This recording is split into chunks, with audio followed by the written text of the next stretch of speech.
Real Madrid crash out of the Champions League and their season looks to be going up in flames. They will be hoping for a miracle from Atletico Madrid. But out of the Champions League now, the Barcelona in pole position to take La Liga.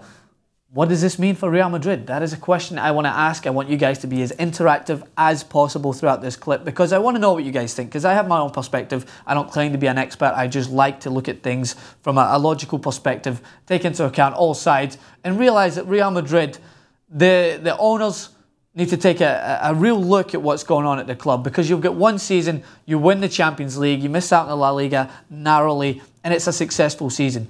Then you're starting to build player chemistry, and then you sell a vital part. I will say this, Di Maria being sold was a vital part of that team. He was the player that was the difference in the Champions League final. He was sold.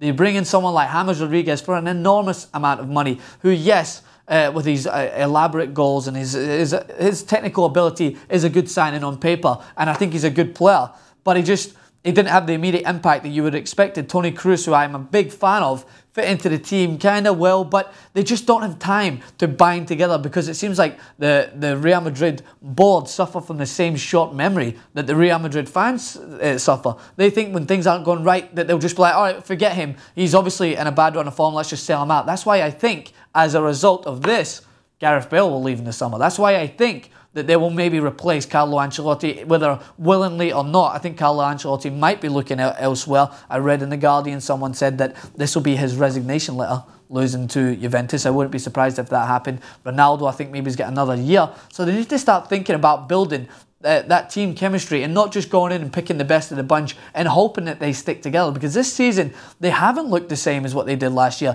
They looked like a close-knit team last year. Bale was clicking, Ronaldo was clicking, Di Maria was doing well, the midfield was formed, but when you bring in so much new faces, it's bound to cause some inner-squad conflict, and that's what I've seen the most. So I think that this has to be addressed. What is Barcelona doing differently? Because, yes, Barcelona didn't have the best of the season last year, but they just looked together this year. They brought in a new face of Suarez and Rakitic, and they are big-name signings, but I think Barcelona had the ability to not introduce Suarez so early, and they got that team chemistry. They started to build, and then when Suarez came in, he just fit like a glove in amongst that team, and they worked on what worked at the back as well, because their back line looks so strong. Whereas Juventus at the moment, Real Madrid at the moment, where they're putting Ramos in midfield and having Pepe and Varane, and then bringing Ramos back in and Ramos playing alongside Varane in the back, they just don't look consistent. They need a new goalkeeper as well. Trust me, that's another thing that has to be addressed. They need to bring in a big-name goalkeeper, which is why they'll probably go in for De Gea. So that's why I wanted to do this clip, is what is next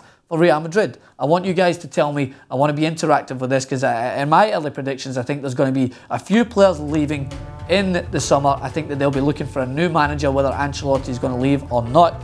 It's going to be interesting, but this season has to go down as one that has been a failure. A failure for a team with that amount of resources, a failure for a team that have spent so much money in the summer bringing in the biggest names from the World Cup, and I think that something has to be done. So let me know what you guys think in the comment section below. Subscribe to TYT Sports as always. Follow us on Twitter at TYT Sports and me at Francis_Maxwell. Thanks guys.